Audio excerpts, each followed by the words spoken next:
The disciple loves marriage. Now, why do I put this one on the list? We're doing this series, the 7-Day Disciple, and these are things that we want to bring up that the disciple should be loving not just on Sunday, but every single day, right? We don't want to be those consumer Christians that show up, consume something, and then, once we feel that we've got what we need, we can go about the rest of our lives and kind of forget about how Jesus ministered to us on Sunday. We don't want to do that. What we want to do is have a constant connection with the Lord every day so that we are more like Him at the end of each day than we were at the beginning of each day, and then every year and every decade and so on, right? Well, one of the things that God really, really loves is marriage. And so we want to focus on this occasionally just so that we can learn to see it the same way that He does. So marriage has historically been seen as a universally good thing. It's a stabilizing force in society. It's good for families. It's good for men for some reasons. It's good for women for other reasons. It's good for both for some reasons. It's good for children. It's just a good thing.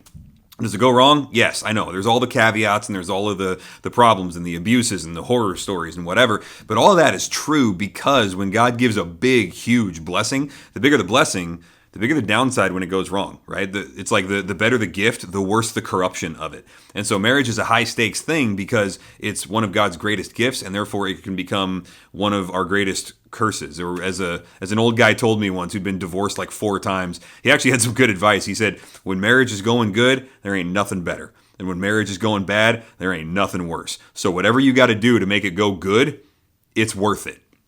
Okay, so why is it then that Christians love marriage so much? And the real reason is because God created this to be a reflection of Him and His love for the church, and we get to share in some of that covenantal unity, joy, and relationship, and mutual service and sacrifice, where nothing's off limits, and you've got total access to each other and things like that. That's what a relationship with God is designed to be like. So He gave us a little whisper of that in marriage.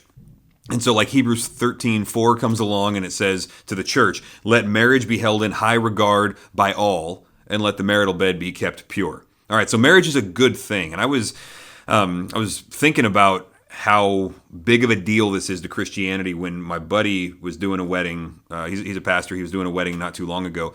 And they were setting up for the wedding, and somebody comes by the church and was like, oh, what kind of event do you guys have going on here? Is it a graduation? Because it's that time of year. He says, no, it's a wedding.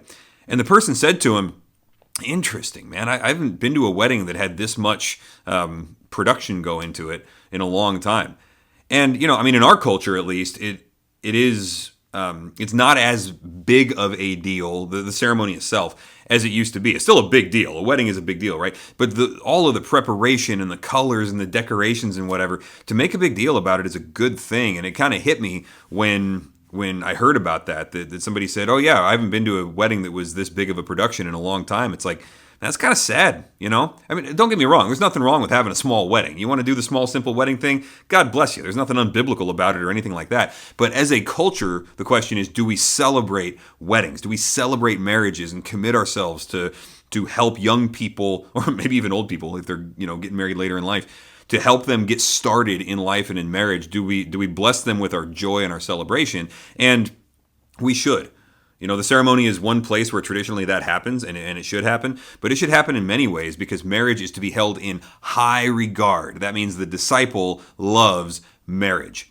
Also, when you get into the cultural battles that happen these days, in the last 50 years or so, a lot of it has been around marriage. You've got the gay marriage issue, you've got the no-fault divorce issue, you've got the cohabitation and now polyamory and all sorts of weird stuff. Like the institution of marriage that God created gets picked at a whole bunch of different ways, and Christians just do not have permission to compromise on this. We just don't. We don't get to affirm something being called marriage that God says is not. So, for example, these days, obviously, everybody thinks about, whatever. Let's just say gay marriage, because that's kind of the baseline hot topic issue. Christians don't get to affirm that. We just don't. And it's not because we hate anybody. It's not because we don't want anybody to be happy. It's nothing like that. It's just marriage is a thing, and we hold this thing in very high regard. And when something is not that, we don't want to take this honored title and put it on something that is not described by this honored title, right? So, a great example of this, it's not the gay marriage issue, but it's, there's the sanctity of marriage as it actually is. A great example is John the Baptist. And so in Mark chapter 6, we see why John the Baptist died. Okay, he was I mean, people say Stephen was the first Christian martyr. He was, because he was the first one after Pentecost. But John the Baptist was a martyr for Christ. Essentially, he was a follower of Christ that got killed for his conviction. But what was the issue that got him killed? It was biblical marriage. In Mark chapter 6, he tells Herod, hey, you're not allowed to have your brother's wife. This is Leviticus 18, Leviticus 20. He says, you shall not uncover the nakedness of your brother's wife. That's your brother's nakedness. Like, no, she doesn't belong to you. And so he gets up and tells the king, you're not allowed to have your brother's wife. That is unlawful. So, through a long series of events, the king ends up having him killed. John the Baptist got his head lobbed off for taking a stand on biblical marriage. Let marriage be held in high regard. We do not get to compromise on this thing because marriage is to be held in high regard. Not just the happiness that people feel when they're getting married, but the actual institution of marriage itself. So, one of the cool things about this is that God has given this great gift not only to his children, but even to people who don't know to thank him for it, even to people who don't love him. Like, God is so kind that he's given this great gift even to ungrateful men. That's Luke chapter 6, right? Like, he himself is kind to evil and ungrateful men. And the same way that he lets people that aren't followers of Christ eat good food and enjoy that, it's just a common grace gift. He lets unbelievers get married. It's just a gift to mankind. So if two unbelievers get married, we're fine with it. Obviously, we want them to become believers, but the marriage itself is good in God's eyes. If two believers get married, we're fine with it. God does say he doesn't want believers and unbelievers getting married together because they have different ultimate authorities, and there's a conflict there where God would actually desire unity. So we don't want to do that, right? We don't marry believers and unbelievers aren't. Believers are not allowed to marry unbelievers. There it was.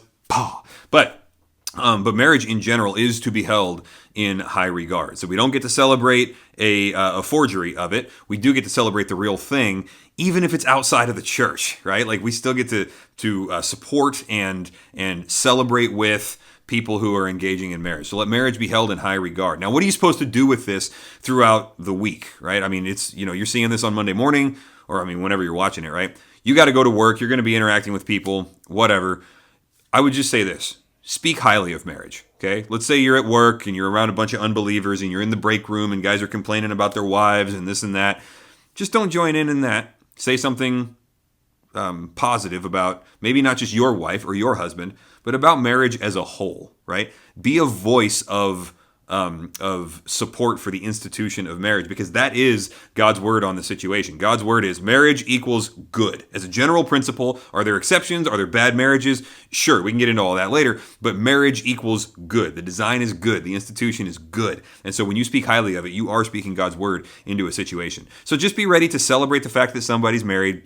Just be ready to